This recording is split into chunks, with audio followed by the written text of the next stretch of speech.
Hola. Hello, everybody. Hola. Please, we are going to start with the presentations. We did a lot of presentations. Sorry for being a bit late. We are presenting the game Zip Zap, created by Philip Stollenmeyer. And please, Philip, come to the stage. Yeah.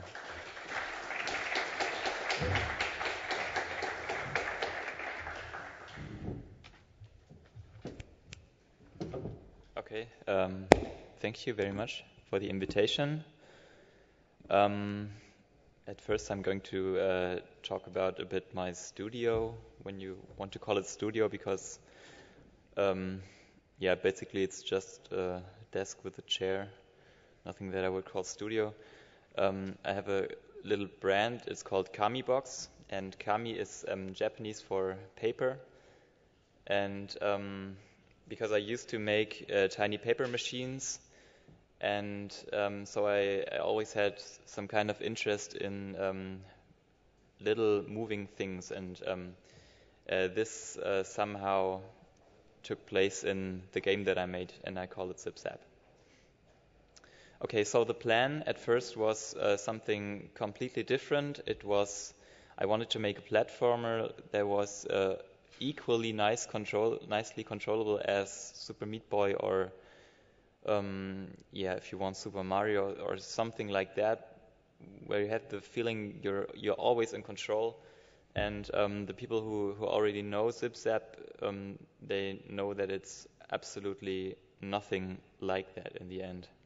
It's something completely different. But that was the plan at first, and the problem for making a good platformer on mobile was there are three types of movement. One is to the right, one is to the left, and one is jumping. When you look at classical ports for mobile, like Crazy Taxi in this case, this is a really early version. You see that there are 4 buttons, and it's really nasty to control. Your thumbs are everywhere, and you're always trying to find the right buttons, because something like a screen just doesn't have haptical feedback like buttons do, and so you're always hitting the wrong stuff. And this is what Crazy Taxi in a later version looked like, where it's basically just one button, which is the whole screen, and you have to swipe left or right to switch lanes. And apart from design changes and everything, and that it's portrait and gameplay changes, I want to have a focus on the controls. And when you count your thumbs, you will see that you have 2. And the problem is that 2 is less than 3. So somewhere I had to find where to place the 3rd button. And so I rewinded to 0 and started to look at how Super Mario works, and all other jump and runs if you want, and compared it to actual human movement. And of course it's an abstraction. It's an abstraction where you can go in 3 directions, while real human movement is it's a really complex movement of I don't know how many muscles, but all these muscles are only yes or no decisions. So you can either contract them or you can expand them. And Coop did this in a very good way, but it's far from controllable, and it doesn't want to be controllable. It wants to look like this, and it's really good at that. So I made a concept. I prototyped one kind of muscle thing, and then I played with it. When you touch, you contract it, and when you release, you you straighten it again. And then I had this, and it felt somehow right, and I wondered what I do with this stuff. So I thought maybe this could be the muscle that controls the hip. But that movement, it isn't really well controllable. For example, when you just want to go to any direction, you really can't control that. And after a lot of practice, I managed to get to the left with doing some kind of backward rolls, and also to the right with doing these awesome forward rolls, somersault things. But that was something that I took really long to learn, and nothing that you just that you just understand within a few seconds. So when you look at the initial idea that I want to make a fast-paced platformer and a really well-controllable jump and run, it couldn't be farther away. So it was that time of bottle flipping, where you had to throw bottles and then you dab when you do it. So I wanted to make a bottle flipping game, but that it was boring after 10 seconds. So when you look at the initial idea, jump and run with precise controls, a huge world in landscape mode, so you hold it with 2 thumbs, and with a scrolling world. And in the end, I ended with a physics puzzler with a single touch, with short levels that take only 5 to 10 seconds. I switched to portrait mode because I only need 1 finger to control it. And I used the screen bounce instead of a scrolling world to fit the gameplay. So this is the trailer.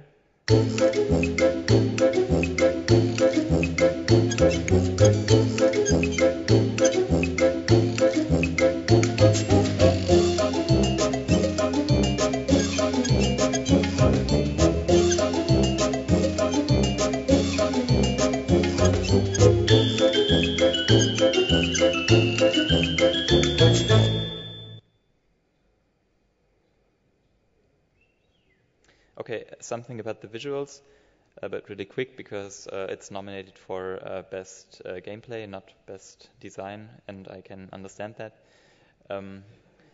It looks pretty much consistent through the whole game. It's these orange elements that move, and when they contract, they contract. And the design is taken from these erector sets that are still being sold, which are pretty open for interpretation. So it can be that wine carrying butler from the beginning, or it can be that bottle, but it can be anything else with what you want to imagine. So it's really was really pretty much open to interpretation. So for example, when you see this level, you can either see that some guy tries to balance a broom on his chin, or you can also see a large lady twerking, so what you want to see. But it's basically about the learning curve. The first level is about what the game does. So there's no chance of losing it. You just tap and then you find out, okay, it contracts when I touch and it goes back when I release my finger, and there's no chance of losing it. And the second level is about how to win this game. So you have these white circles that you need to hold on to, that you need to hold some object 2 seconds to win the level. And in this case, you have to touch for 2 seconds or you won't win the level. And there's also no chance of failing at that level. And the third thing that you need to know is how to reset the level, because that's a very important aspect of the game that you really need to reset the game very often. And from that point on, you're pretty much left alone with the game. You have understood everything. Yeah, it's only about touching and releasing. And from then on, you explore the whole world of physics. And this resembles the first level, for example. And from that on, you learn more elaborate movements like backflipping into a hot tub or something. And you really need to reset that often, and you learn how to make that a fluid movement. And in the end, you're able to perform backflips even on normal surfaces. And when you compare that to human movements, you can really see that it's kind of equal. That this guy who needs, he really needs to find out how to move his body first. So he gets a mattress to practice, and in the end, there's more and more that strips away, and in the end, he's able to perform a backflip. And on that principle, I have built the game. And also on empathy, because this guy is only one of many shapes that are inside the game, but they all work from the same principle. There are these hinges, and they all contract at the same time when you press, and they all go back when you release. And there's no chance of seeing that level and not seeing something like an animal that's just too clumsy or too dumb to eat or to drink, and some kind of empathy arouses. But it's still only this erector kit look, and nothing that points in the direction of that this could be an animal. So on the one side, there's these minimum choices which result in clumsiness. For example, it's really tiny now, but for example, these could be two hands trying to throw obstacles, but they're just able to move their wrists and not their fingers, and this is somehow clumsy, I guess.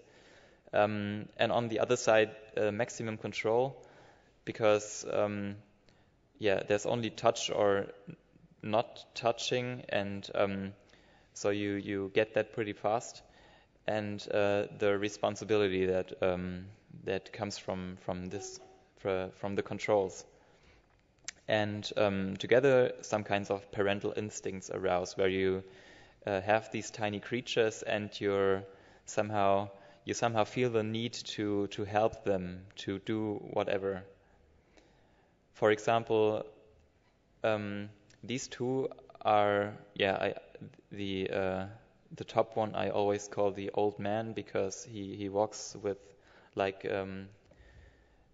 a walking stick, and on the low one I call it the penguin, because to me they all have a kind of character, but despite that they're pretty much the same.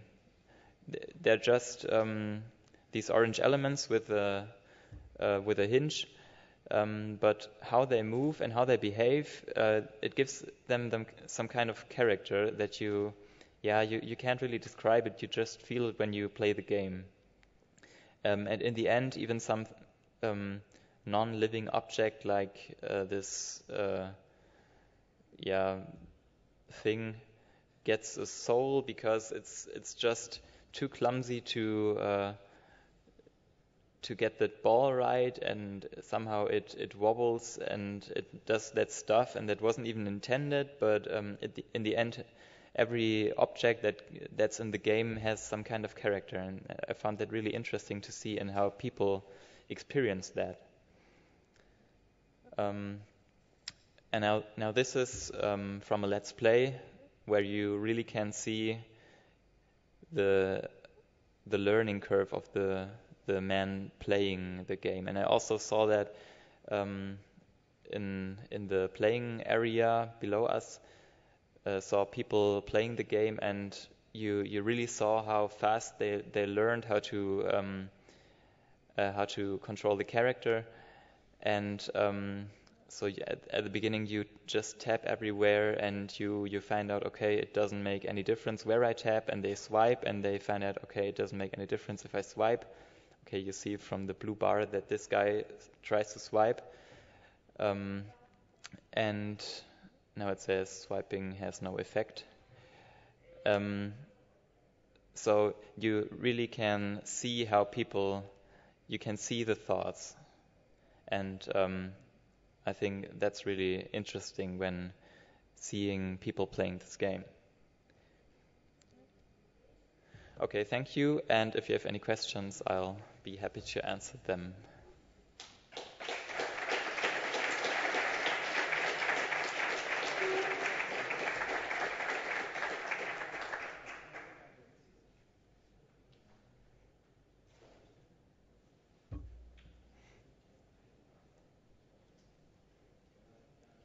Yeah, just... The game is out already? Yes, it's on Android and iOS. How long did it take to develop? It didn't take too long because the visuals are pretty straightforward.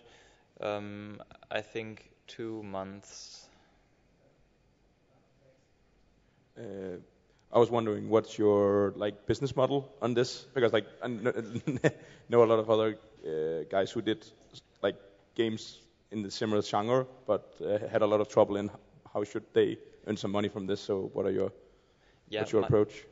My first plans were to make it somehow donation-based or ad-based or something, but then eventually it developed into something that had too much soul to make it free.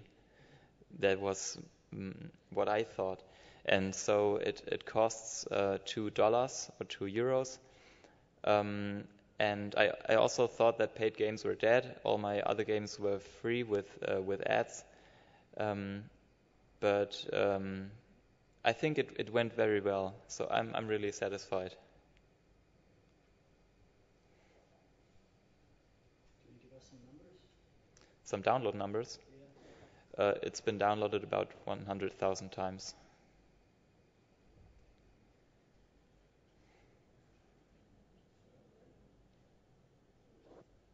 What was your process for coming up with the level designs? Oh, I thought this would be perfect for paper prototyping because I ended up with not sketching, but I wanted to have something that I can touch and I can show, and so I made these paper prototypes, and in the end they rendered totally useless because I couldn't say how the parts were behaving when I just arranged them. So I had to try that to see how they behave, and in the end it was only make the computer do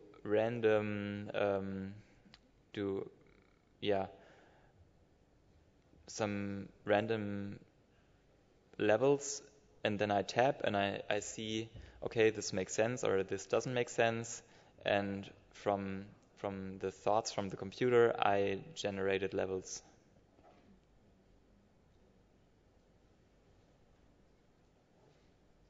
How many levels do you have? It's 14 times 7, about 120. But they are very short levels. Some take very long to master, but basically every level is solvable in 5 seconds. Okay, when there's no more questions, thanks.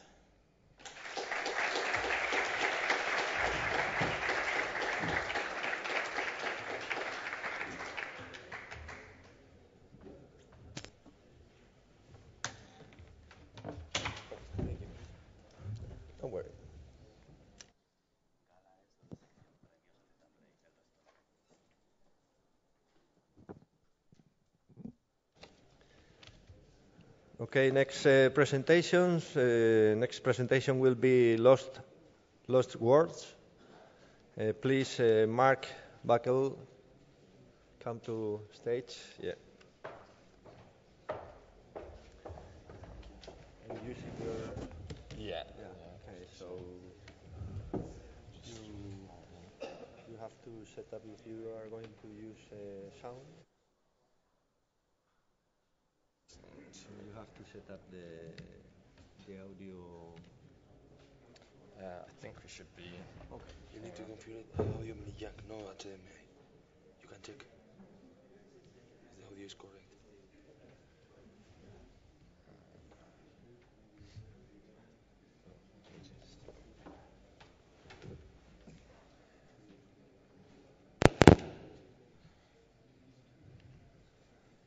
Yeah, we tested it earlier. I think it's okay. Okay.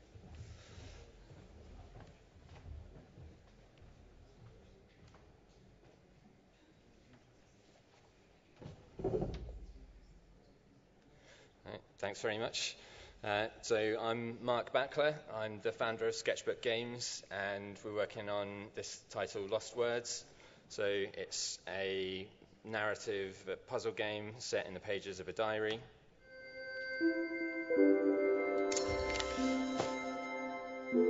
So players are using words as platforms, but they're also solving puzzles based on the meaning of the words.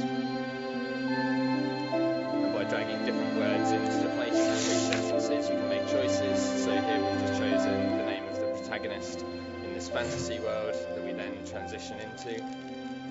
And in this section, you're not walking on the words, but you are using them to interact with the world in different ways. And the story is about this young girl, Izzy, who's aspiring to be a writer, and her gran is helping to mentor her. But when her gran gets ill and passes away, Izzy is using the fantasy world that she's writing about as a means of coping with what's going on in the real world.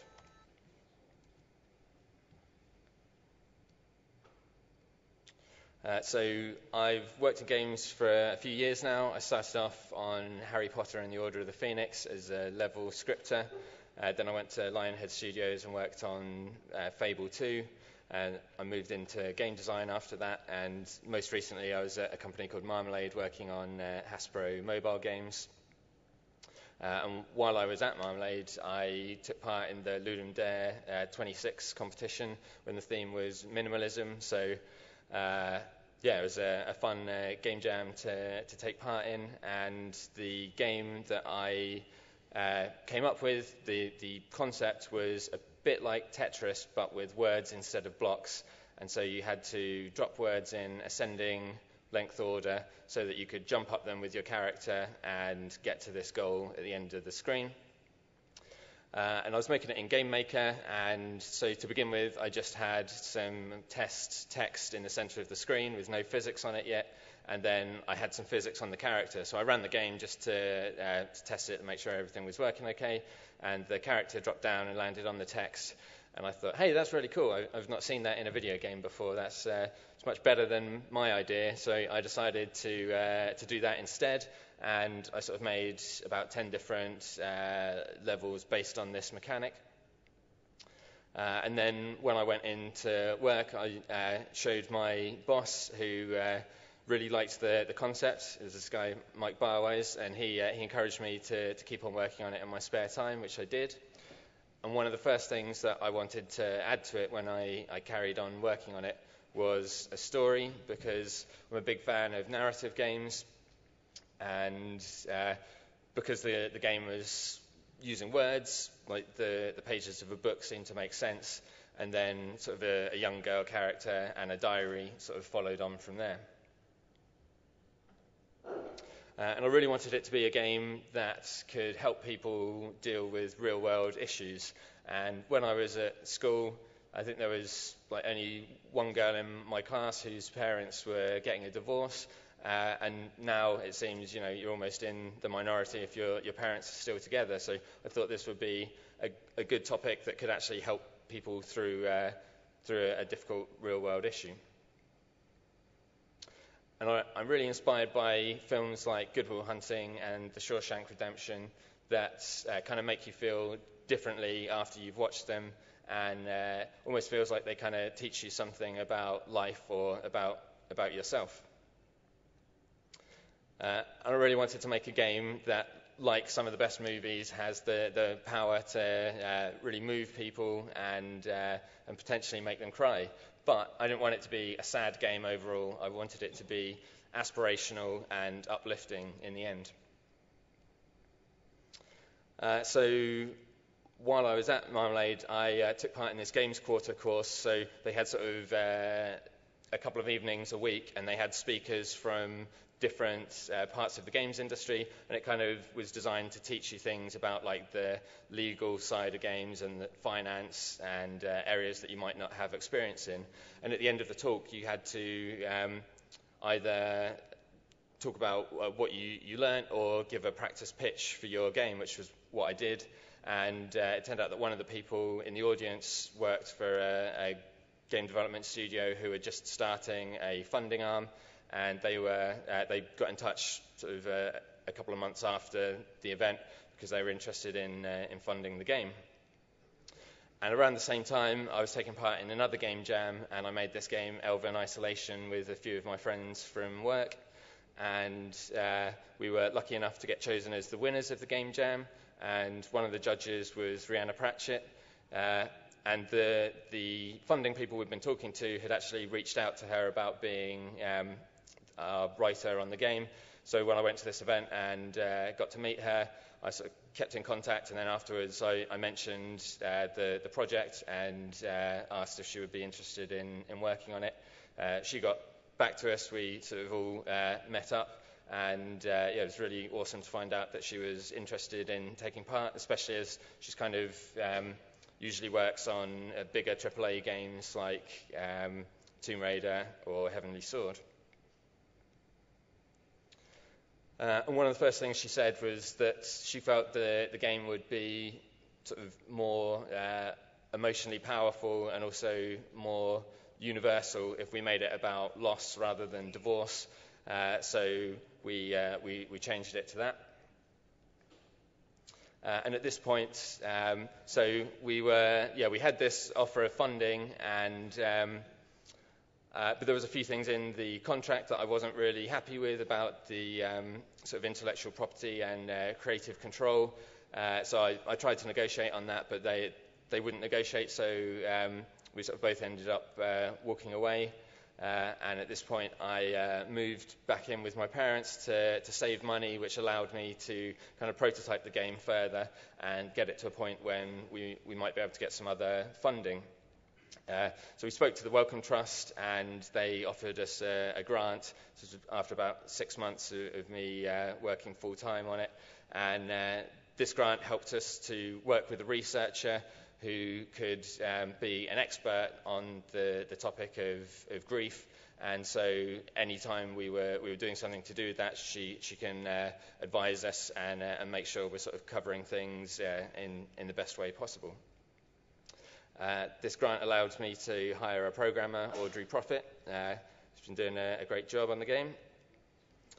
And I'm a big fan of games that have, media that has this kind of dual narrative. So in the Watchmen comic, there was the Tales of the Black Freighter pirate story that kind of you got sections of as you progressed through the main Watchmen story. And it kind of seems like it's unrelated, but then as you go on, it kind of feels more and more like it ties in, and there's a parallel there. Similar sort of thing with Lord of the Rings, and how when the Fellowship is separated, you've got these different stories, but they're sort of intertwining in different ways. So that was really what we wanted to achieve with having each of the game's chapters split half into the diary section and half in this fantasy world, and having the things that are happening in the real world affecting what goes on in the story world.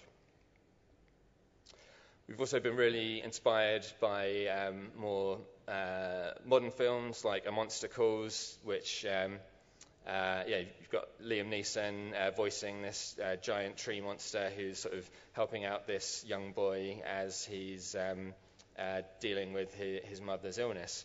And there was kind of lots of things in it about like creativity and the way it handled everything that was sort of very close to what we were already trying to do. So it's been a very good reference. And partway through development on Lost Words, I saw the trailer for Child of Light, which was kind of really awesome, but also horrific to see because it was kind of doing a few of the similar things that we were going for, of this sort of inky artistic world and like a real world and a fantasy world and a young girl character facing this dragon. But actually it tackles things very differently to how we do, and we don't actually have any combat in the game either, so it plays very differently.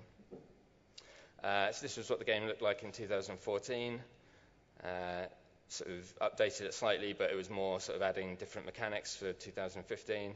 And now in 2016 I made a trailer, so you can kind of see a little bit how things have progressed on, and then the fantasy world is very different too.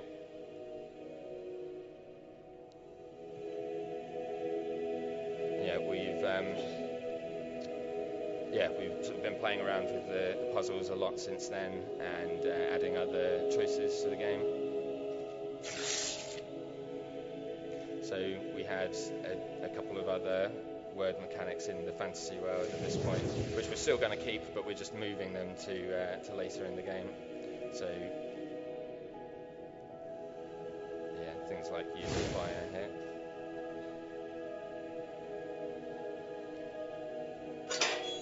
We still have that in the game, but it looks quite a bit nicer now.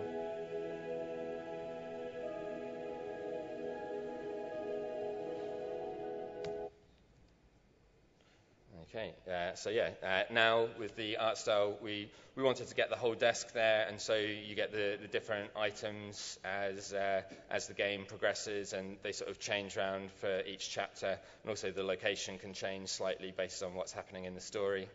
We really wanted to get the nice sort of watercolor effects going on, and a nice sketchy look to everything. And then when we transition into the fantasy world, now looks very different. So we've been experimenting with different types of lighting. Here we've got sort of the daylight, and then like early evening and nighttime. The team's now expanded a bit. Most people are part-time until we can secure some other funding, but it's been really cool working with such a talented group of different people. One thing people are always really interested in, especially when they play the demo, is kind of the different choices and how they affect things, and how it progresses throughout the rest of the game. So we've sort of previously just had you choose the name of the character, and that affects kind of her look in the same time, but we're going to separate that out into different choices. So you can choose what she's called, but you can also choose something about her personality, and then that you can also choose what she looks like separately.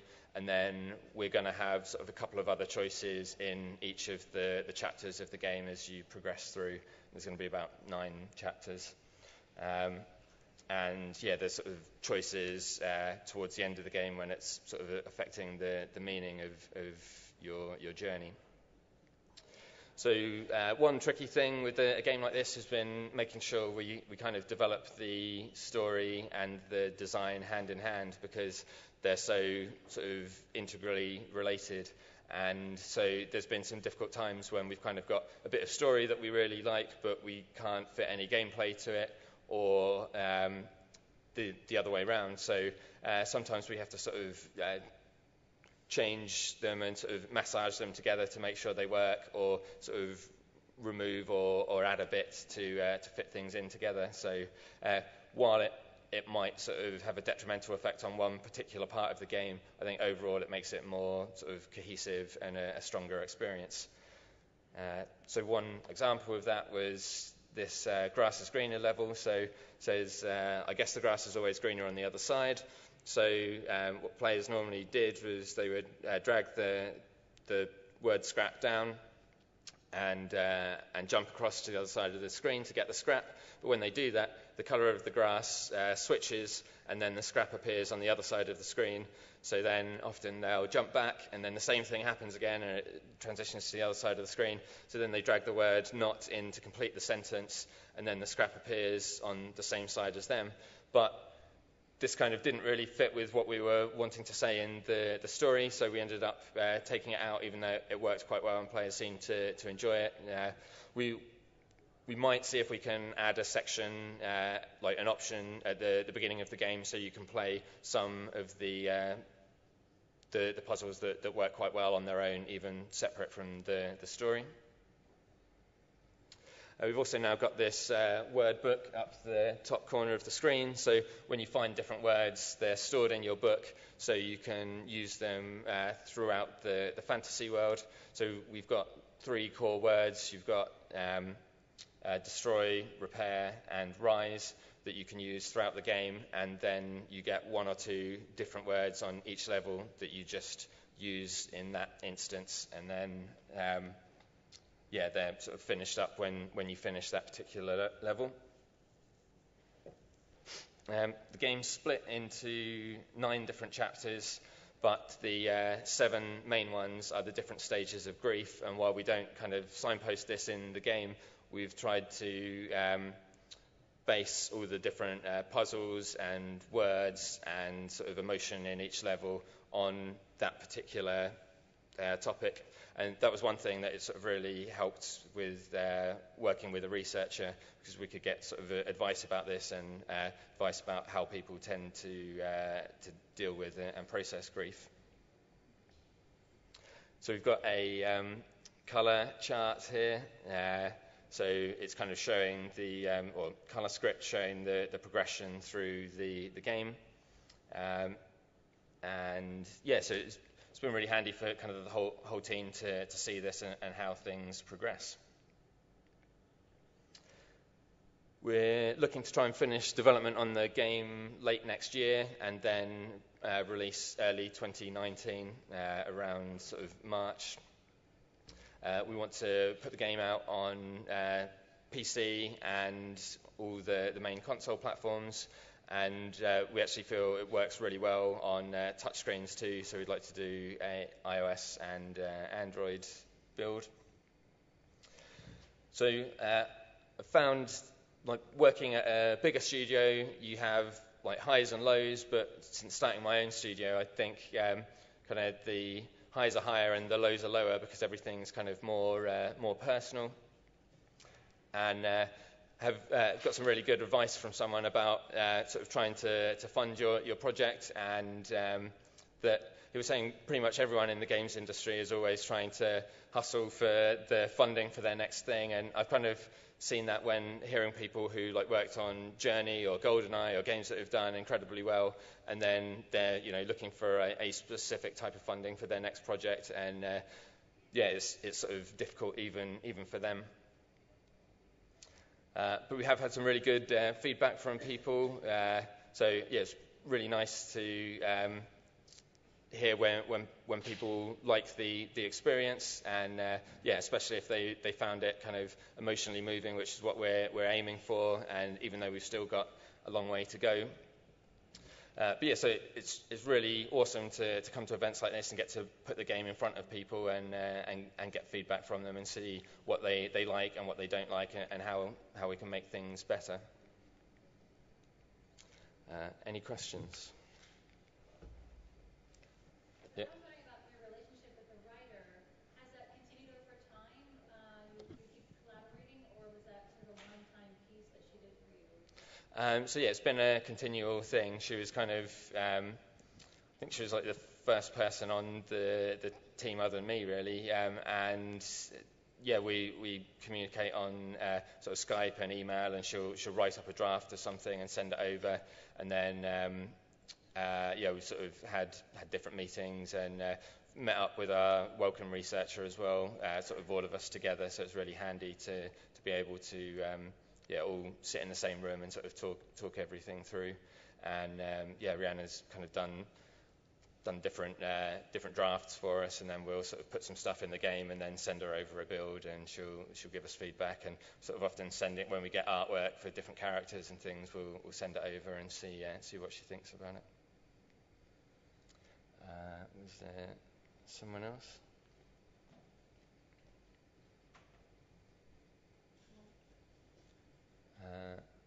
Anyone else? Cool. Okay. Thanks very much.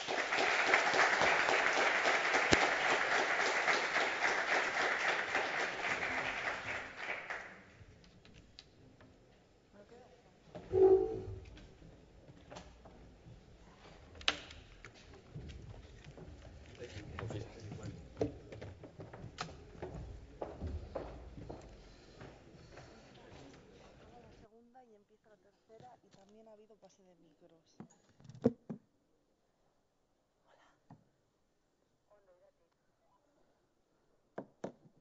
Auriculares, o sea, por los headphones, sí. Vale. Mira.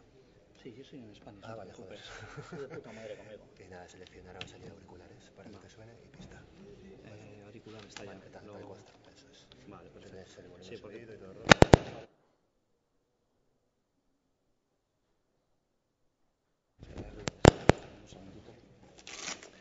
Okay, next presentation will be Mind Taker, created by Relevo. John Cortázar is presenting the game. It will be in Spanish, so if you want to check, if you want to take headphones for the translation, you can take them from the table in the entry of the room.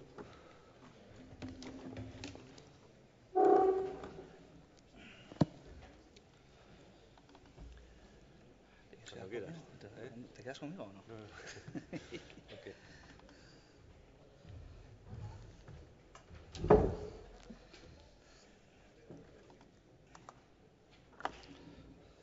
Buenas. Sí.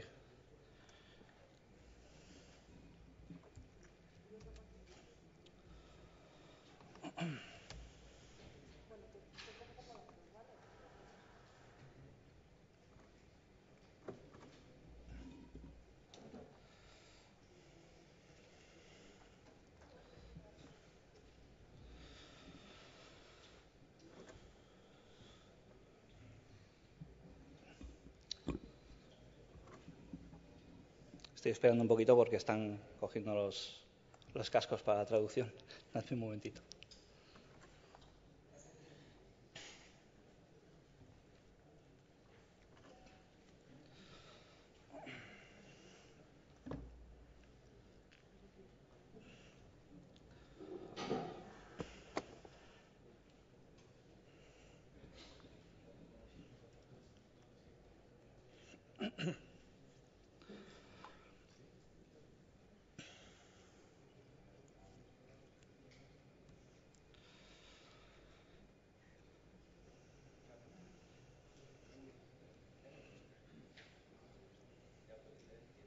Sí, estoy esperando al último. ¿Estamos? Bueno, antes que nada, felicitar a todos los juegos que estoy viendo porque hay cosas, la verdad es que súper chulas y da gusto estar aquí con todos vosotros y ver pues estos juegos tan innovadores y tan guapos, ¿no? Yo os vengo aquí a presentar nuestra propuesta, Mind Taker, y os voy a hablar un poco de la historia de cómo llega este proyecto a comenzar a desarrollarse, cómo se plantea a modo de coproducción, de dónde proviene, y luego vamos a ver un poco avances del producto, qué es el producto y en qué se diferencia, ¿no?, de otros juegos del mismo género.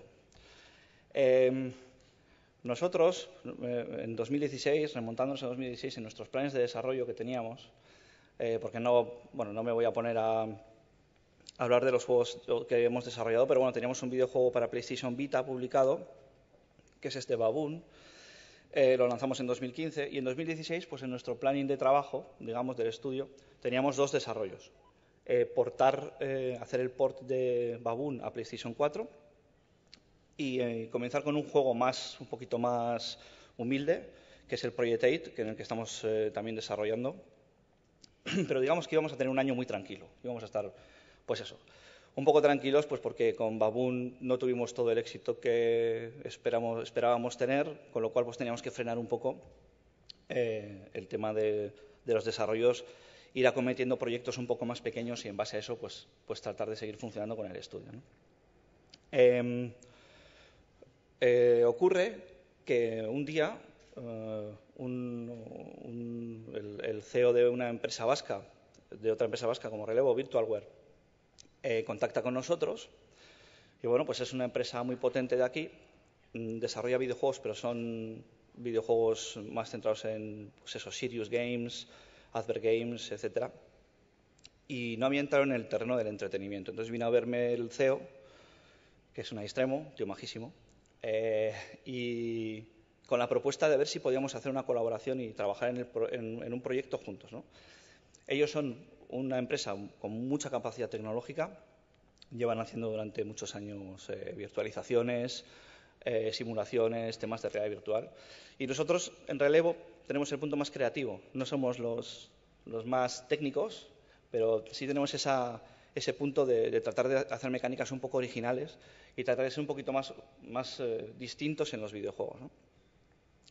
Entonces, bueno, esa colaboración nos parecía que tenía sentido porque ellos tenían la tecnología y querían entrar en videojuegos de entretenimiento. Nosotros teníamos ya un terreno andado bastante amplio en el mundo del entretenimiento, pero carecíamos de la tecnología de ellos.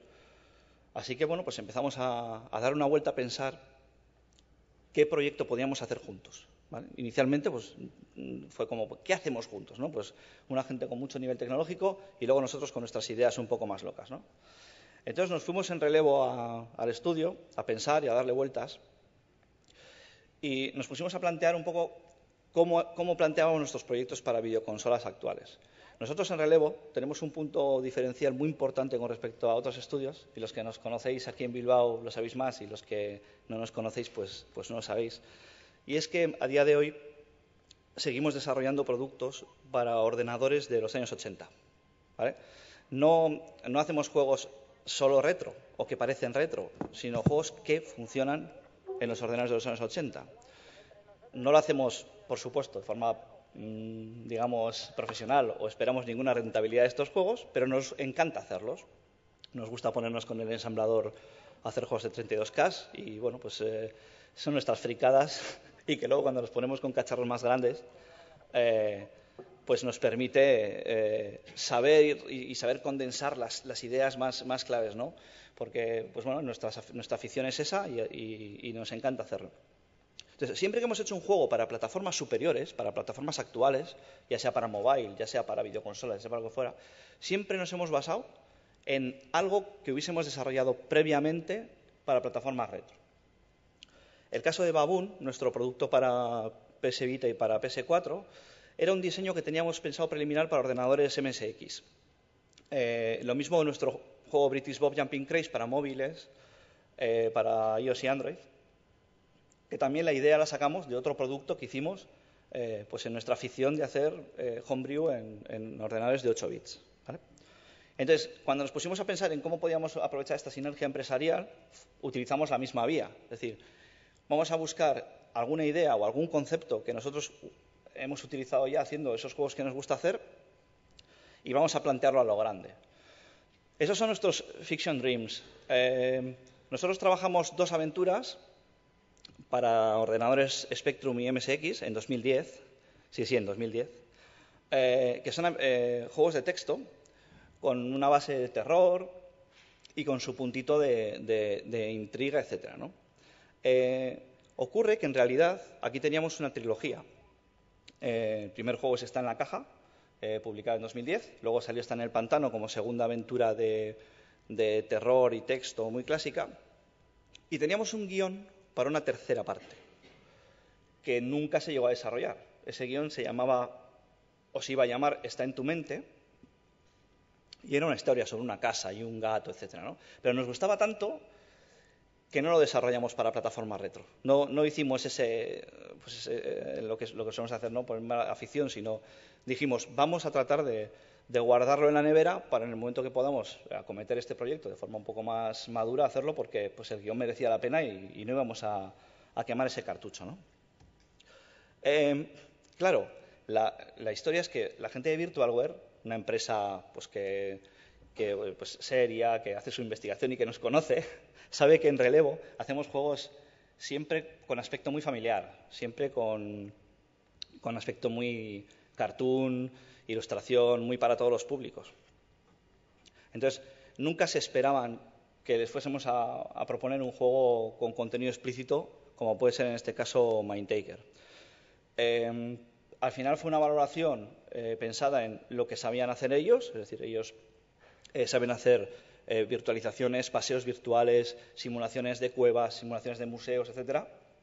Y nosotros sabemos aplicar mecánicas y gameplay. Entonces, vamos a centrarnos a hacer un juego de estas características y a partir de ahí pues tratar de darle el punto original, que es eso que siempre tratamos de dar nosotros en Relevo, ¿no? Así que, bueno, pues cerramos el acuerdo y empezamos a trabajar ambas empresas para ver si podíamos hacer... Bueno, esto es como demasiado, conquistará, bueno, ya veremos. De momento estamos en desarrollo. Fuimos a presentar el proyecto a PlayStation España, con los cuales nosotros en Relevo ya teníamos una relación de diferentes productos. Les gustó mucho el acercamiento de Mindtaker, lo diferente que era, y a partir de ahí pues decidieron apoyarnos a nivel marketing, aunque sea en local, durante el desarrollo del producto y antes de realizar el lanzamiento. Bueno, estuvimos en el E3 con ellos y creamos un pequeño teaser inicial donde está, digamos, contenido muy primigenio, el grafismo es de prototipos, pero bueno, quiero que lo veáis para que veáis cómo empezamos, cómo quisimos plasmar un poco todo. Y ahora vamos a hablar realmente después del tráiler de qué va el juego, ¿vale?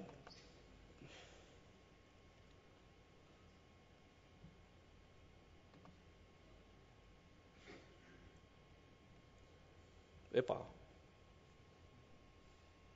Segundo. No ha querido. Voy a poner desde aquí.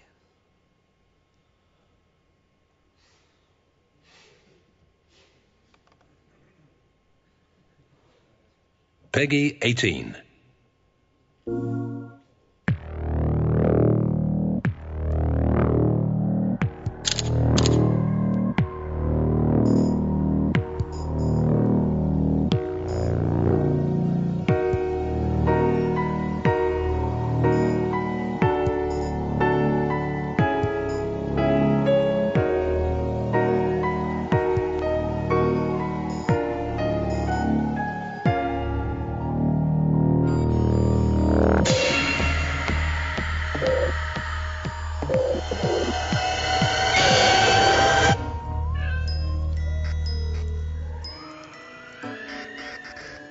Bueno, ahora os voy a explicar un poco lo del gato y por qué sale todo el rato el gato. Pero bueno, quería que vierais un poco el primer ataque que hicimos con prototipos para poder presentar en el E3 de 2016 el producto. ¿Qué es Mindtaker? Mindtaker es un juego de exploración y terror en primera persona, en el cual pues, vamos a formar parte de una historia que vamos a tener que ir desgranando durante el desarrollo de la aventura y que contiene elementos de mecánicas de juego pues, un poquito innovadores. La historia del juego, sin haceros spoilers, pero para haceros una introducción de qué va, es que tú eres un detective de policía y te llaman para asistir o para acercarte a la escena de un crimen. Claro, tú conoces el lugar porque el lugar es la urbanización donde tú has nacido y donde tú has vivido y jugado de niño, aunque tú ahora vas de mayor ya como detective de policía. Y la casa la conoces también perfectamente porque la casa es la casa de la típica vieja bruja rara que siempre tiene miedo a los niños de acercarse y que si se tira un balón ni siquiera entras a recogerlo, etcétera, ¿no? Entonces, bueno, tú vas a esa casa y te encuentras con bueno, pues en el interior toda la escena del crimen con los forenses trabajando y la señora ahorcada en mitad del recibidor, ¿no? Entonces, a partir de ahí empieza el desarrollo de la trama, porque, bueno, tus compañeros forenses están trabajando en la escena del crimen, tú estás un poco hablando con tus compañeros, te instan a que subas al piso de arriba, vas un poco investigando, subes al piso de arriba, y de pronto pues sucede un sonido fortísimo, una explosión, y se cierran todas las puertas y ventanas y te quedas a oscuras dentro de esa casa, ¿no? Enciendes la linterna, bajas al piso de abajo para descubrir que están todos despedazados, muertos entre techo, suelo y paredes y tal. Y está la señora ahorcada en mitad del hall con un gato maullando debajo de ella. Ese es un poco el inicio de la historia. A partir de ahí, lo primero que quieres, la primera intención que tienes es la de salir de la casa, porque está todo cerrado y no puedes salir de allí. Y te vas dando cuenta que necesitas analizar qué está pasando ahí para poder salir, porque no es normal, ¿no? Es algo pues sobrenatural. El gato en este caso es clave en el juego porque nos va a ayudar a hacer un juego un poco más diferente, ¿no? Porque no queríamos hacer o plantear una historia de juego de terror de exploración sencillo con el típico concepto de coge una llave y abre una puerta, sino que queríamos extenderlo un poco más. En este caso, el gato nos permite trabajar dos elementos: las mecánicas de juego y la narrativa, ¿vale? En mecánicas de juego nos permite crear unos puzzles originales. ¿En qué sentido? El gato te acompaña durante el juego. Tú te lo encuentras desde muy pronto, desde el inicio del juego, y va contigo. En ese momento no hay ningún problema, no pasa nada. Pero el gato tiene una influencia dentro de la cual estás seguro, no hay ningún problema, nadie te puede atacar. Pero si sales de la influencia del gato, si te alejas del gato, hay una barra de energía que empieza a decrecer, y si llega al final, hay un espíritu que ronda la casa y va y te cruje, te destruye. Entonces tienes que volver donde el gato para recuperar otra vez la energía poco a poco, ¿no? Entonces, nos servimos de esa mecánica para poder proponer al jugador cosas diferentes, ¿no? O sea, por ejemplo, el gato puede salir corriendo. Entonces tú tienes que escuchar el maullido o ver qué objetos ha tirado en su camino, pues para ir corriendo donde él para recuperar esa energía, ¿no? O a la contra, por ejemplo. Puede el gato quedarse quieto, como rascando una puerta, y para resolver ese puzzle, para resolver el hecho de abrir la puerta, te obliga a resolverlo yendo y volviendo a la zona de acción, con la tensión de ver que si estás fuera de la influencia del gato está bajando la energía, entonces tienes que volver hacia él, ir hacia él, ¿no? Eso genera una nueva capa de mecánicas adicional al sistema básico de puzzles de escenario, de objetos de inventario, resolución de minijuegos y resolución de puzzles, que enriquece todo el juego y que genera una mecánica mucho más original. Y además nos permite sorprender al jugador, porque el gato al final no es un objeto sin más, sino que se comporta pues como un gato, con lo cual en un momento dado pues te puede generar cosas muy sorpresivas, puede saltar encima de elementos, puede hacer un poco de todo, ¿no? Eso en cuanto a las mecánicas. Luego, en cuanto a la narrativa, nos permite jugar con una dualidad constante, porque el jugador inicialmente siempre piensa que el gato es positivo o es bueno porque el refuerzo es positivo, porque yo me acerco al gato y el gato me provee de energía. Pero muy pronto en el juego nos damos cuenta o empezamos a sentir que estamos siendo utilizados por el gato, que el gato nos está realmente dirigiendo, nos está direccionando a algún sitio, ¿no? Entonces, va creando en el jugador esa intranquilidad de no saber exactamente hacia dónde está yendo, qué está haciendo o a quién está sirviendo, ¿no? Eso nos permite crear giros argumentales bastante potentes, porque además, durante todo este proceso, mientras estás en la habitación, en la casa, tratando de salir de ella con el gato, hay una voz en tu cabeza, que es el mind taker, que es una persona que te está dando indicaciones inconexas, ¿no? Te está diciendo, pues no hagas caso al gato, abre esa puerta, etcétera. Con lo cual, nunca sabes si, o durante el desarrollo del juego al final sí, pero nunca sabes si estás hablando con el gato, si es el espíritu de fuera, si es la señora que está ahorcada. Nunca sabes realmente dónde está el bien o el mal, ¿no? Incluso te llegas a plantear que ese espíritu que te mata, que está pululando por la casa y te mata cuando no tienes esa protección del gato, empiezas a dudar si es realmente la persona buena, porque igual trata de evitar que tú hagas lo que parece que el gato quiere que hagas. Entonces es un constante cambio argumental, ¿vale? Y luego nos permite mantener el control. Porque es un juego de exploración libre, pero gracias al gato nos permite crear los capítulos de forma muy cómoda, muy sencilla. Sabemos exactamente dónde va a estar el jugador en todo momento, gracias a esa limitación espacial que genera el gato, porque realmente, una vez analizado, siempre estás contando con un perímetro concreto de dónde va a estar el jugador, no se va a perder por ahí a lo loco, porque el gato nos está sirviendo un poco de esa guía, ¿vale? Como decía, las mecánicas de juego de Mindtaker se dividen un poco en esto, ¿no? En las mecánicas básicas, que es el desplazamiento del personaje, gestión de inventario, etcétera. Los puzzles de escenario, efectivamente hay puzzles. Vamos a tener que coger una llave para abrir una puerta, o 2 llaves para abrir una caja que te da una llave que abre otra puerta. Típicas definición de capa de puzzles. Los comportamientos del gato, que van de alguna forma a obligarnos a hacer los puzzles de una forma diferente y ser más ingeniosos en la resolución de los puzzles, ¿vale? Bueno, y luego hay otra tercera capa de mecánicas que al final son los objetos coleccionables, que, bueno, al final en todo juego que quieras incluir un poco más contenidos de historia, etcétera, o para gente un poco más, pues eso, coleccionista de cosas y que quiere terminarlo todo, pues generas contenidos para que puedan extender la historia y alargar un poco más la vida del juego, ¿no? Bueno, luego también hay monstruos, ¿vale? Y un poco de todo. El juego, además, es compatible con realidad virtual, con dispositivos de realidad virtual, pero no es requerido. Se puede jugar tanto con gafas de realidad virtual como sin gafas de realidad virtual, ¿vale?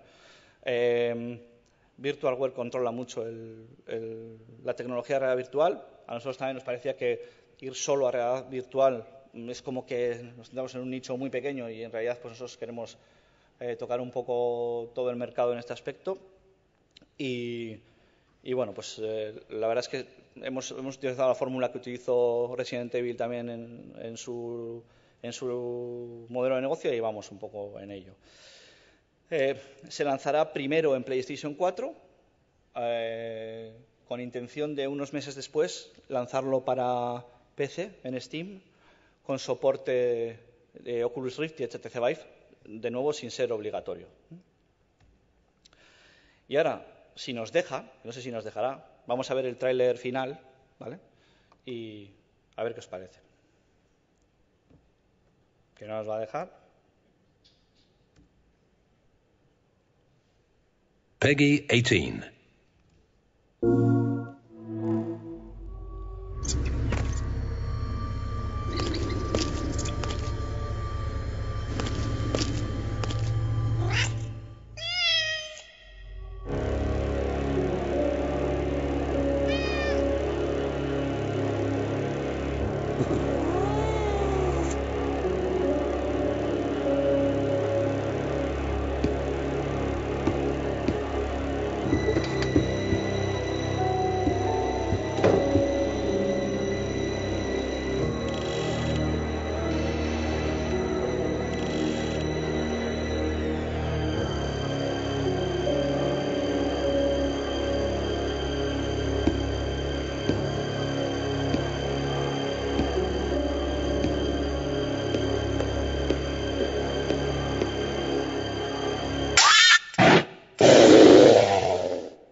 PS4 for the players.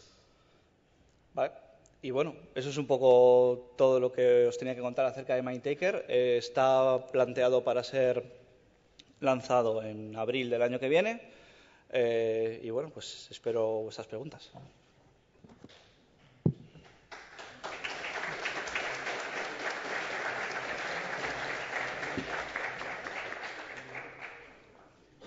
¿Alguna pregunta? Any question? No, pues muchas gracias.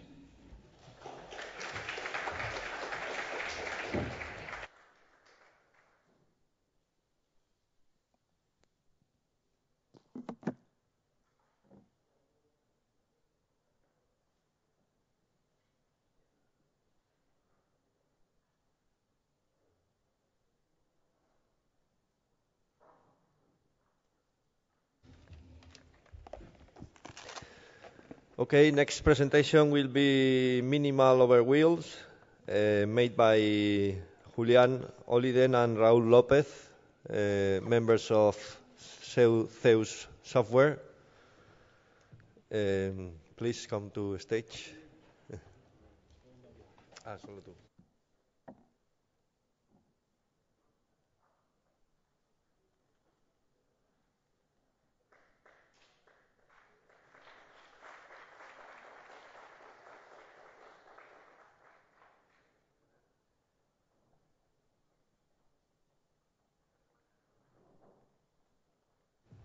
Esto como... Vale. Este sería el PPT. A ver. ¿Esto cómo era? F5. Ah, ¿y se puede tocar con las teclas así? Vale, perfecto.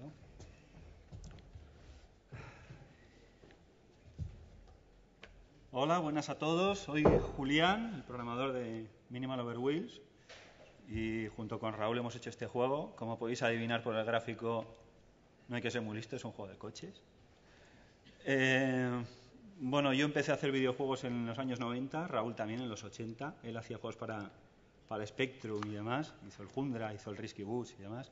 Yo empecé en los 90 con Zeus, con la empresa con la que lo estamos presentando, que a su vez trabajaba para Dynamic Multimedia. Y cuando todo esto se acabó, cuando Dynamic cerró y nos fuimos todos a freír monas, yo lo dejé, volví años después, ahora cosa de 10 años, 9 años, y me he dedicado a hacer videojuegos y simuladores. Así que vamos a ello, Minimal Over Wheels. Bueno, en Minimal Over Wheels todo empezó leyéndose el manual de circulación, el teórico del coche. Todos los que tenéis un carné de conducir sabéis de lo que hablo. De teneros que leer aquel coñazo impresionante para conseguir sacaros el teórico y hacer los test. Y repasando todo eso, porque la novia de Raúl se estaba sacando el carné, nos dimos cuenta de que podríamos usarlo para hacer un videojuego. No teníamos planeado hacerlo, pero lo hicimos. Más que nada porque hay mogollón de conceptos, mogollón de señales de tráfico, mogollón de reglas de circulación, y había bastantes bien definidas conceptos que eran bastante accesibles para incorporarlos a algún tipo de videojuego, sin que fuera un simulador. Y sin más es lo que hicimos. Por ejemplo, señalización en carretera, lo que son las marcas viales en el propio asfalto. El uso de los carriles, semáforos, peatones, el vehículo en sí, mantenimiento de un vehículo, alumbrado del vehículo, el carnet de conducir, los puntos que tienes en el carnet de conducir y que te van quitando a medida que te van pillando por exceso de velocidad y demás. Queríamos incorporar ese tipo de conceptos y eso que hicimos. No queríamos hacer un juego, el típico juego de carreras en el que va más rápido gana. Queríamos alejarnos de eso. Decidimos hacer un juego en el que deberías de seguir las reglas de tráfico y que el juego te premie por ello. En ese sentido se podría decir que Mou es un juego bastante didáctico. Y el objetivo ha sido siempre crear un juego que sea entretenido, que sea muy fácil de manejar porque es para móvil y accesible prácticamente a todo el mundo, donde sea el propio gameplay, la propia lógica, la que te invite a seguir ese tipo de reglas de circulación para poder completar los circuitos. Resumiendo, lo que hicimos fue coger la base real de circulación, tal y como está en el libro, la adaptamos para crear un videojuego con mecánicas originales que se alejen un poco de todo lo que son juegos de coches o de carreras de coches. Ya lo he dicho, es un juego solo para móvil. En nuestra mente siempre estuvo el hecho de hacerlo para móvil. Lo pensamos adaptar y decidimos no hacerlo. Está disponible solamente para ellos de momento, para Android estará próximamente.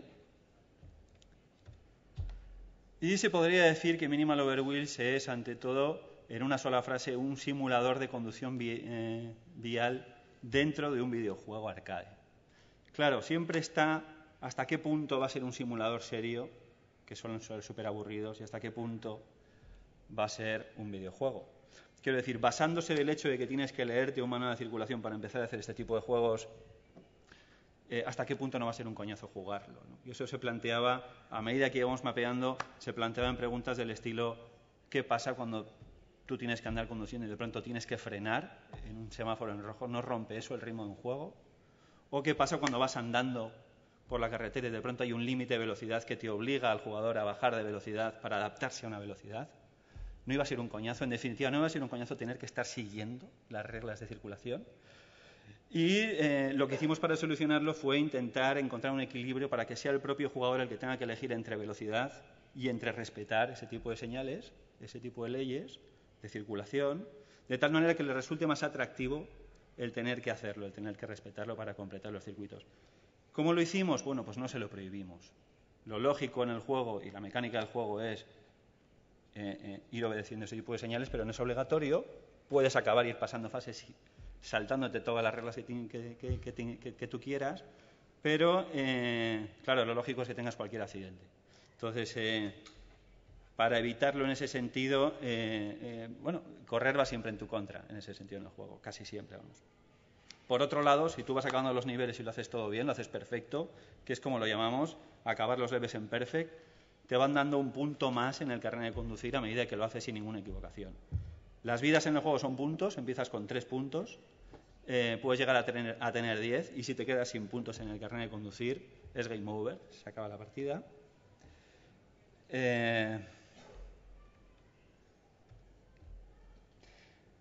Claro, la base de todo esto empezó, evidentemente, en el propio manual de circulación. Con todo ese tipo de conceptos que os he dicho, había más. Había pues, las obras que hay en la carretera, los túneles, que tienes que abrir las luces y tal del coche, tienes que encenderlo.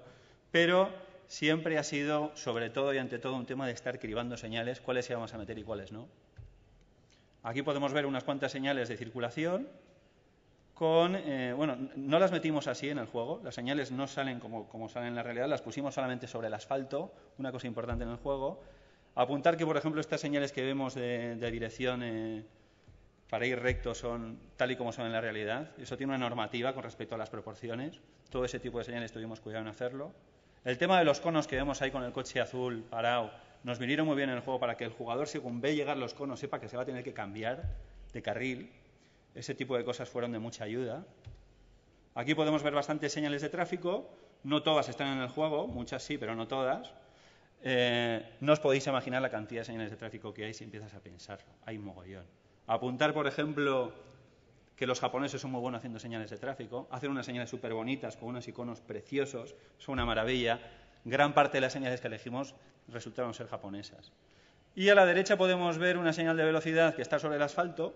Las usamos porque no queríamos abusar de la típica señal de prohibido de velocidad. Este tipo de señalización sobre el asfalto sobre velocidad nos vino muy bien para no terminar de llenarlo todo de señales por todos los lados y abusar de ello. Abusamos también bastante de esto, de usar la señalización en el asfalto en el buen sentido. Aquí podemos ver lo que es señalización en carretera, una cosa en la que hemos tenido muchísimo cuidado, porque podríamos decir que es prácticamente la parte del simulador, el hecho de poder ver. Es minimal overwheel por algo, ¿no? Y es el hecho de intentar hacer que sea todo mínimo menos lo que es lo importante, es decir, la señalización en carretera, las líneas que hay sobre ella, apuntar esas líneas diagonales que estamos viendo en la imagen de la derecha, venía muy bien para indicar al jugador, según las vea, que se va a cerrar un carril y tiene que cambiar de carril.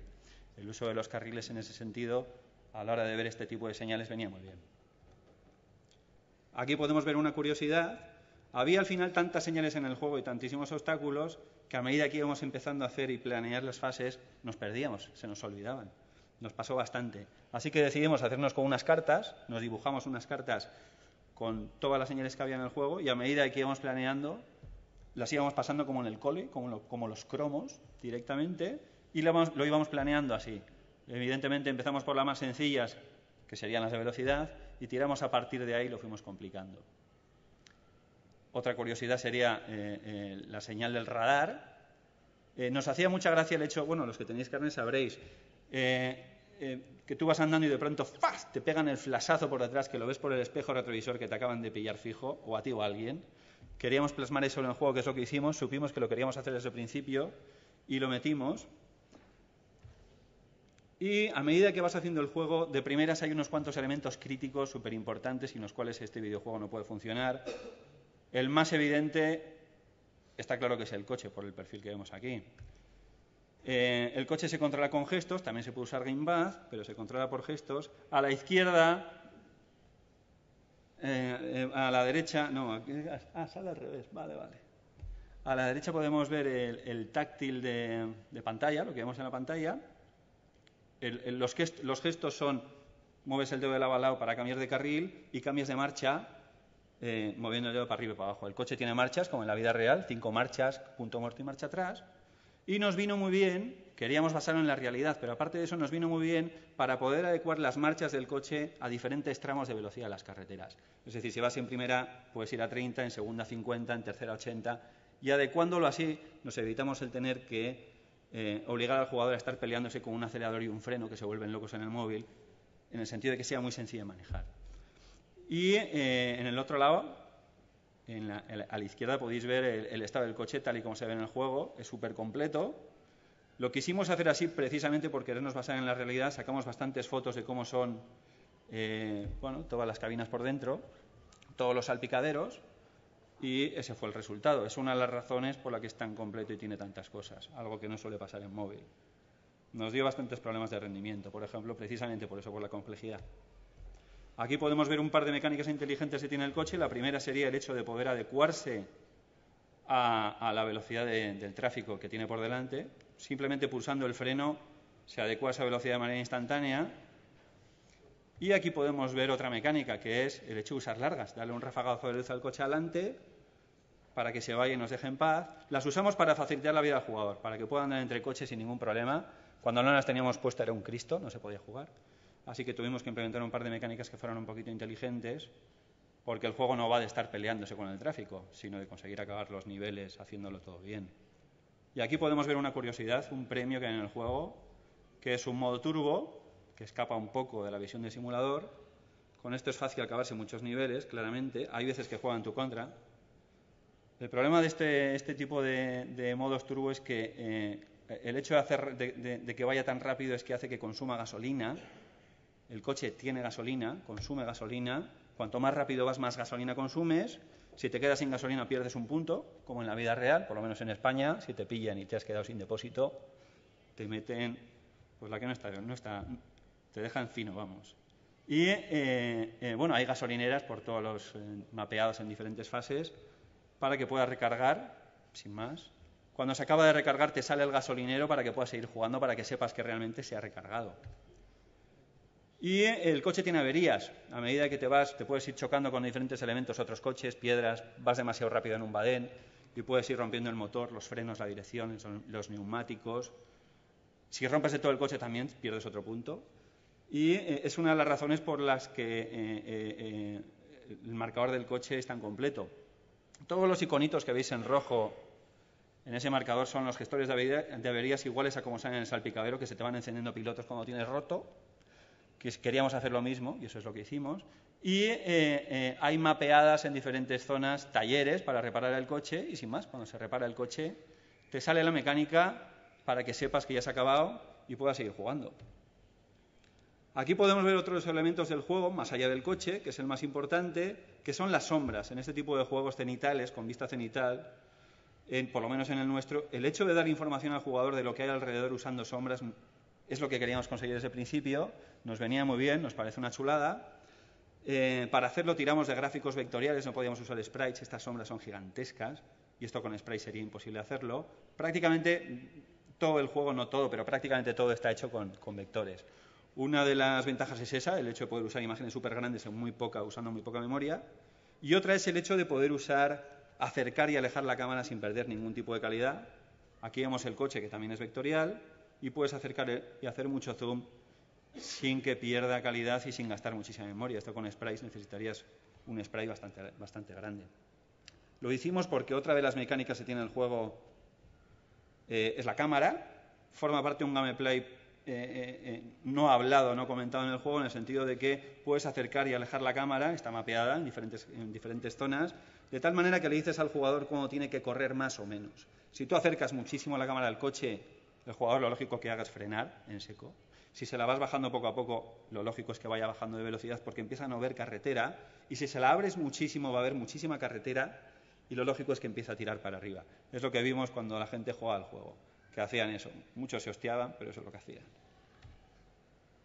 Bueno, más allá de... Siempre ha sido un problema en el juego el hecho de hacer un simulador o hacer un videojuego arcade. O dicho de otra manera, cómo hacer un simulador que sea divertido, por lo menos intentar que sea entretenido, porque si no es un coñazo. Decidimos meter un par de mecánicas arcade. Una es el uso de la luz. Más allá de usarlo para el tráfico, lanzando las largas, como os he comentado, la idea original era usarlo en los peajes de las autopistas. Queríamos, tú tienes la barrera de la autopista bajada, lanzas la luz y sube.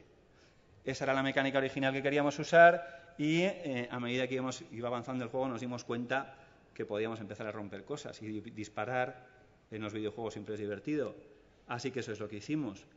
Aquí os hemos puesto el ejemplo de las rocas, que es posiblemente el más interesante, porque claro, tú disparas una roca y hicimos que se rompieran en más rocas, que a su vez se rompen en más, con lo cual poníamos 2 o 3 rocas y si el jugador en vez de esquivarlas las dispara, de pronto tiene un pifostio, un follón de rocas alucinante. Nos hacía mucha gracia, hemos abusado bastante de las rocas, en ese sentido nos gustaba. Otra de las mecánicas que metimos en el juego, bueno, una mecánica un poco marciana, ha sido una máquina tragaperras. En el juego puedes coger monedas. Siempre es divertido coger monedas, es lo que tiene jugar a Super Mario y demás, que al final te envicias. Queríamos meterlo en el juego, pero claro, la idea de meter las monedas te lleva a hacer una economía interna del juego. Empezar a recoger dinero y queríamos usar la economía interna, era la idea inicial, para recargar gasolina o reparar el coche. Decidimos quitar todo eso, porque eso invitaba a compras dentro de la aplicación, empezar a hacer ese tipo de mecánicas que no queríamos hacer aquí, queríamos hacer un juego de un único pago y decidimos meter la máquina tragaperras, que es la que te va reparando el coche, te da premios y los premios pueden ser, te da un punto más en el carnet de conducir, te recarga la gasolina, te arregla el coche o te da el modo turbo que os he comentado antes. Comentar que puedes apostar más de una moneda, cuantas más apuestas, más posibilidades de premio tienes y ya está, el máximo son 20 monedas. Y otra mecánica fue la pantalla del Game Over. Hicimos un minijuego en sí mismo. Nos basamos en estos juegos de Tommy, bueno, como los Hyper, que apretabas el botón, que está todo lleno de agua y salen las anillas volando para ponerse en los palitos. Hicimos lo mismo, en el sentido de que tú vas tocando en la pantalla del móvil y depende de donde toques, derecha, izquierda, en el centro, las letras van botando para un lado o para otro. La idea es meter, como podéis ver ahí, el puntito blanco en la O. Si lo metes, el juego te da una nueva oportunidad, te da un coche más y encima te dan con un turbo y puedes seguir jugando. Y bueno, señalan un poco la evolución de lo que ha sido el juego en sí a la hora de planificarlo. El juego está dividido en mundos, hicimos 4, cada uno con su propia personalidad. Cada uno de los mundos tiene un icono característico, que es la cabeza de un animal, y el coche es de un color determinado. Queríamos algún tipo de progresión en ese sentido. Empiezas por el principio, por el colegio, por la escuela, en el sentido de que tienes que aprender un poquito a manejar el coche. Las instrucciones son habladas para que la gente pueda aprender a manejarlo con unas fases bastante sencillas. Y a partir de ahí pasas a los tramos urbanos en los que empieza a haber ya la complejidad, empieza a haber peatones, empieza a haber tráfico, hay cruces, hay coches en dirección contraria. Las cosas se complican. Y a partir de ahí, una vez de que sales de la ciudad, empiezan a aparecer las carreteras un poco más rápidas, donde puedes correr más interurbano y autopista, donde van apareciendo cada vez más señales, todas están planificadas, y hay desafíos. Hay inundaciones, hay derrumbamientos de tierra, en fin, un poquito de todo. Y poco más. Os voy a poner un vídeo para que veáis un poco de qué estamos hablando, con todo lo que os he comentado. Allá vamos, a ver si esto anda.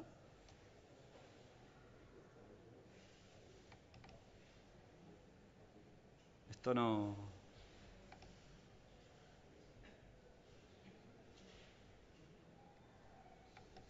A ver, así.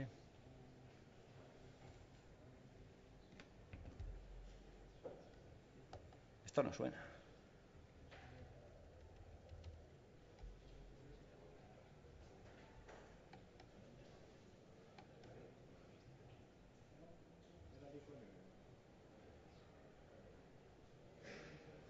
No sé, el caso es que no suena.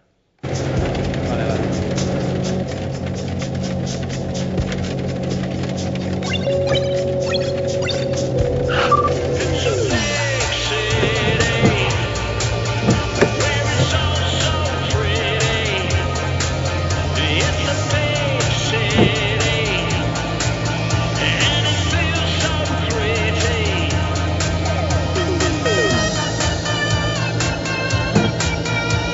Getting close to a garage.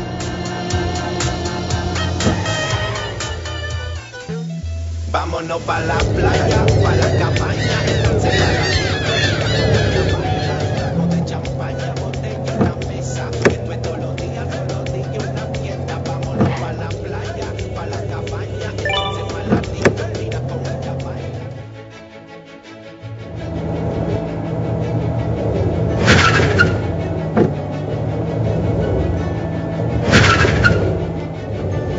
You were entering a dangerous area.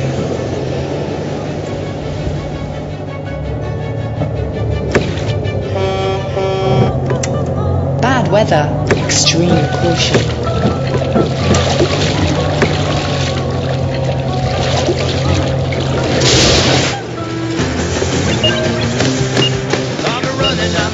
Be aware of the crossroads. I'm a running man, I'm a running round my stick in the sand.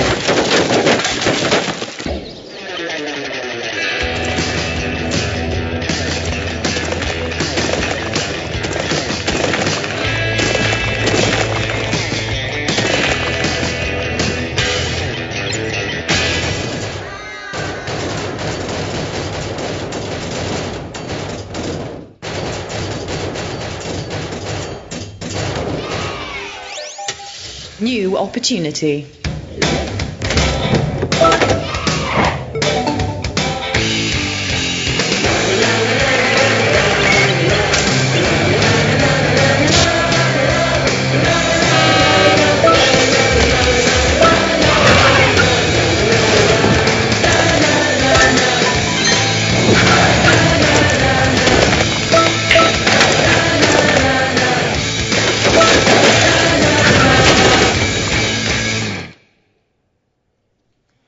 Y ya está, eso es todo. Muchas gracias. Si tenéis alguna pregunta o algo, este es el momento. Un placer.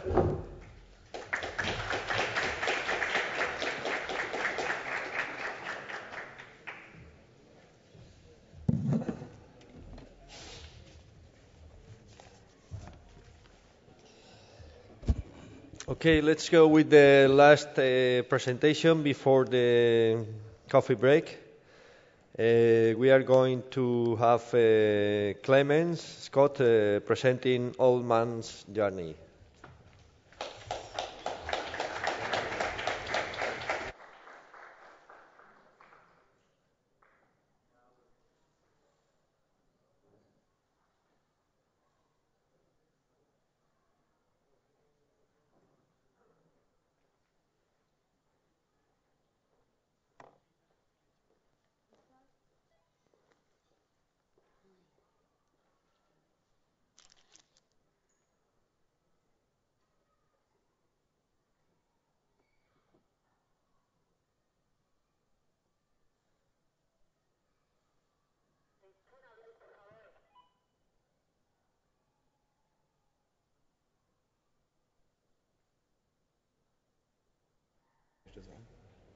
Ich weiß nicht, normalerweise ist das schon so.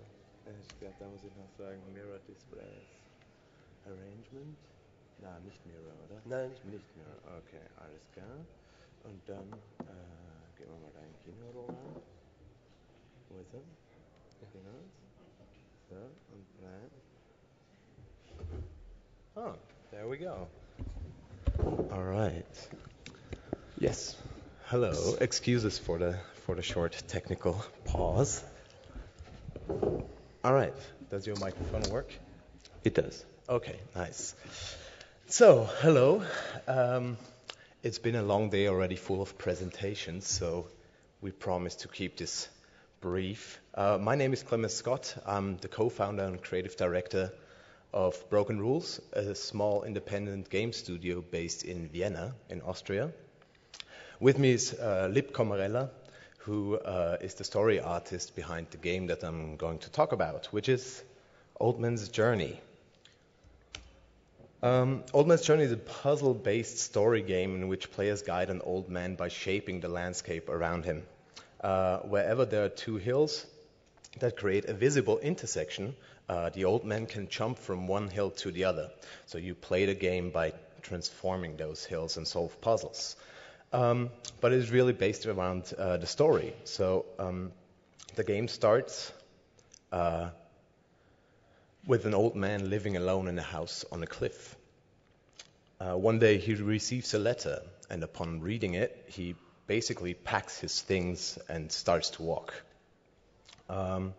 But he's an old man and he needs to rest once in a while, so at the end of each level, he sits down and in a note of nostalgia, he reflects on the key moments of his life. Like when he was young and met the love of his life. And as the game proceeds, more of the story gets revealed. Like when he gets married, he starts his own family. And all the images, all the story is told without words. So there's literally no words in the game.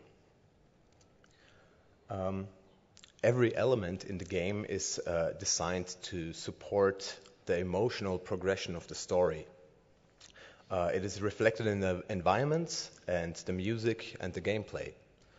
There are 14 levels in the game, and they're all separated with those story beats. So there are 13 of those in the game. And so to tell a fairly complex story with only 13 images, they had to be very bold and precise to offer a narrative richness and a depth in the story as well. But at the same time be, general enough that everybody can project their own experiences into the game itself. And compared to the game graphics itself, those memories, they used in particular light and perspective to push the cinematic and emotional experience of the game. And here we see, for example, some line art and final panels of the game. And again, to push the difference between those two universes, or these two levels, very strong wide angles, and very clear and dramatic focal points, and a light setup that could underline the narrative as well. Here's another shot that unfortunately didn't make it into the game, but displaying all this richness and cinematic approach versus what the game should have in the levels. Right. So because when we started out with the game, the in-game graphics didn't look like what you saw before. It looked like this actually. So it was all just gray shapes that you could manipulate, and the player was just this pink figurine, and the goal in the level was to reach this blue target flag. And at this point, we still had pretty much no idea of what the game was going to look like. And our previous two games were all based on vector art. So naturally, one of my first attempts for the art style for Old Man's Journey was influenced by that. In this mock-up, the visuals were first and foremost informed by concerns for gameplay mechanics and not so much by their emotional impact. Even in this key art mock-up, the idea was to communicate the core gameplay mechanics, but it lacked the emotional hook that we wanted to achieve. So I approached Lip with the request to do his visual interpretation of the game, and coming from an animation background, his approach was all about setting the emotional tone instead of being concerned with game mechanics. Yeah, and with my visual development work, I never really think about technical constraints. That's how I approach things. So this particular piece really couldn't hold up with what the game needed, but could set a general tone for what sort of mood this journey should express. And then I offered them to Clemens and to see what he could get out of it.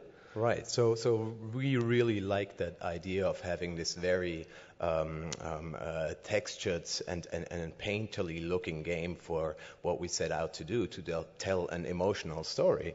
But I was going to be the main artist for the environments on the game, and I had to interpret the style in a way that I was going to be able to pull it off. So basically what I did, I went back to one of the first prototype puzzles of the game.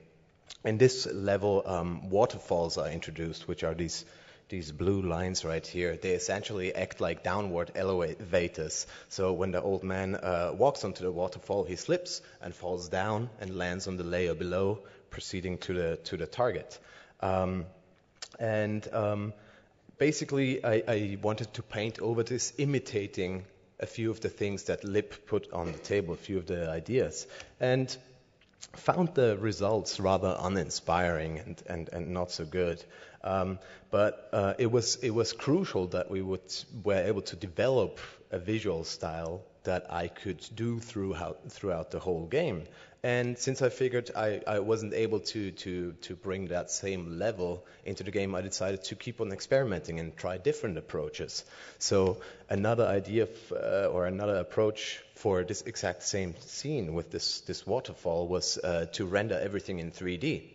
I'm not really a good modeler either, but it was kind of like an approach that was so different that I thought maybe it would get us somewhere.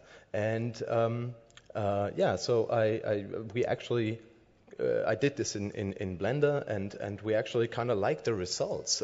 It had nice, vibrant colors.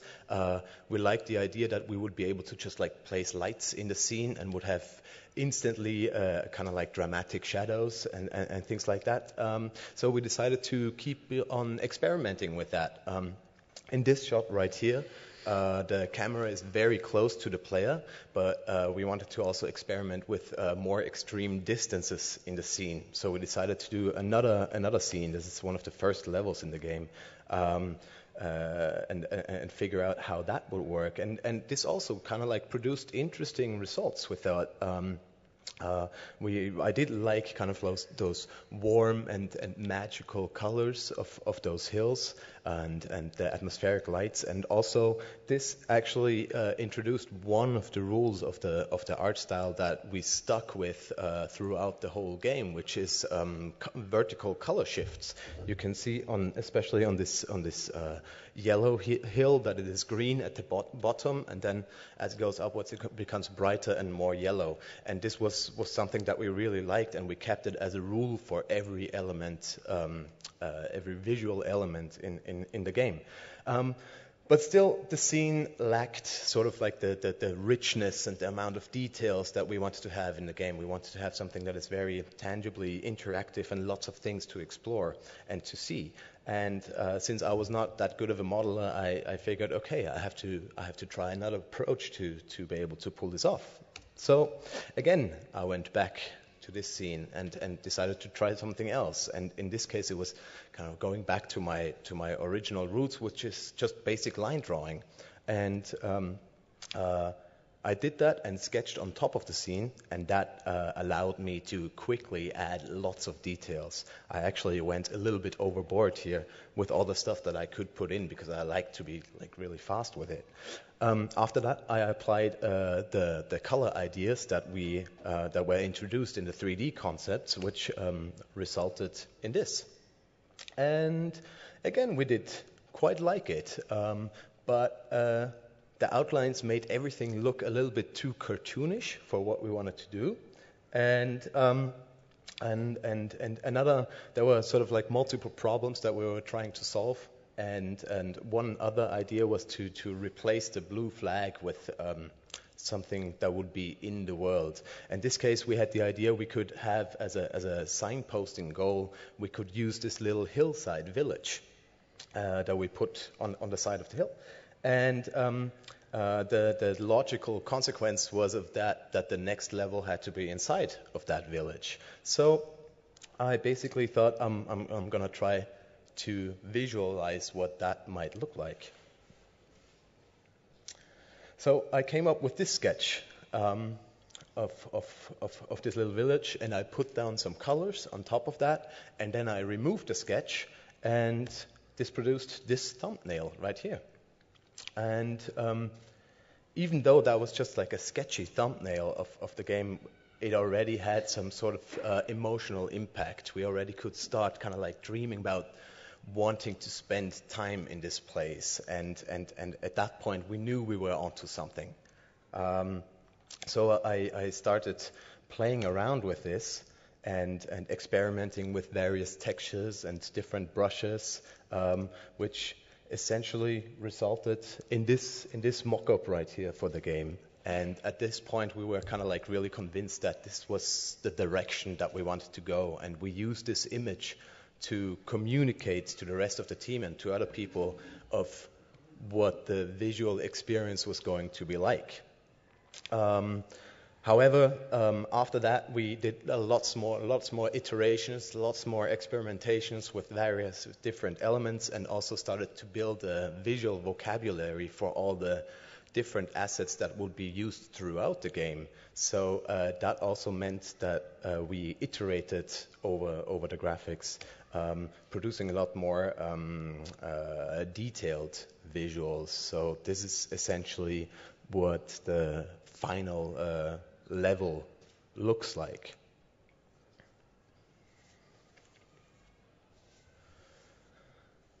All right. So, but to tell you a little bit about the inspiration of the game itself, where it comes from, I need to tell you about the history of our studio, Broken Rules. So, Broken Rules was founded in 2009, 8 years ago, and these are the 5 co-founders of the studio. In the past 8 years, we made 4 games. Our first one was called And Yet It Moves, a 2D puzzle platformer. The second one was a Wii U launch title called Chasing Aurora, which was a local multiplayer racing, flying game with birds. The third one was the follow-up called Secrets of Raticon, which was released in 2014 on PC. And in 2015, we started working on Old Man's Journey. So, but in these 8 years, we didn't only make 4 games, we also made 8 children. So the struggle to find a balance between family, career, and following our own individual dreams is a topic that connects us all in the studio, and is something that we talk about on a regular basis. And we believe it's also a topic that resonates with many people all over the world.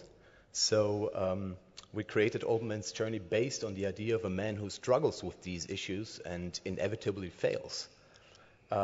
But we believe it's never too late to ask for forgiveness from the ones you love. And Old Man's Journey attempts to communicate this idea and make a positive impact in its own small way. So this is basically it. I'm going to show the trailer now of the game.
yeah, this was it. Thank you very much. You can play the game downstairs. If you have any questions about the game or about the details of the development or anything else. About the children. About the children, ask me anything. You can ask me now or you can ask me later. Meet me at the show floor or yeah. All right, this is it. Thanks.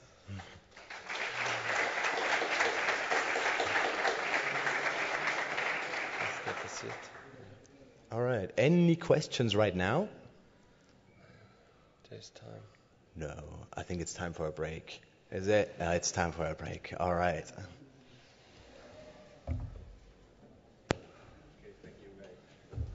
You're welcome. There you go. I'll take this with me.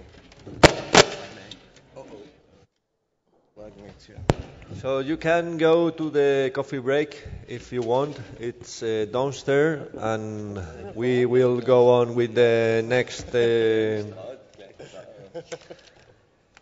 4 presentations. The last 4 presentations for today. We can go on with this presentation at 6 o'clock. So just some minutes to have a coffee or whatever you want downstairs. Okay.